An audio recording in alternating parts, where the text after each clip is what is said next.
Hep, hep, hep! Good morning mga kamamshi. At ayan, ngayong umaga nga pala mga kamamshi, ay pumunta nga pala ako sa mother ko kasi papacheck up ko nga pala ang asawa ko dyan.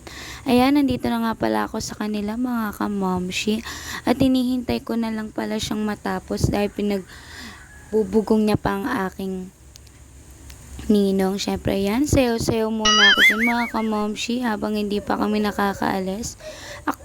Actually, nakaalis na nga pala kami dyan mga kamamshi at bumalik kami dahil 12 pa nga pala ang kanilang check up ng asawa ko. Syempre ayan, kakapaligo lang na nga pala ng aso ng mga yan.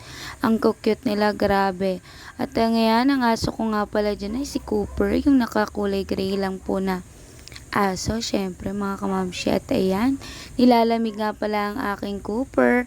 At ayan, niyakap muna ng aking anak na si Princess.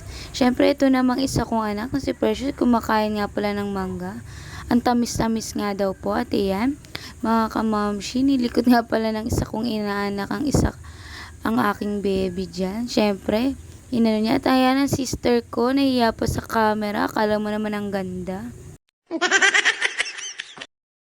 O siya, wala. Sige na nga, maganda ka na nga. Siyempre, maganda rin tong babaitang to.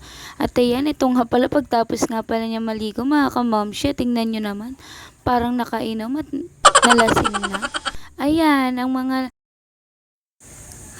ang kumpare kong si Cooper ay nalasing. Aba, ang tindi ba naman ang ininom? Hinebra. Ba, iwas-iwasan mo ng pag-iinom, masama yan. Ayan, natumba-tumba ka na nga. Diyos ko, hindi na kinaya.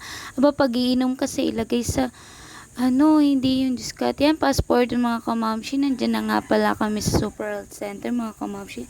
Ay, check up ko nga pala ang aking asawa. Siyempre, andito na nga pala kami sa bahay. Yun lamang po, bye-bye!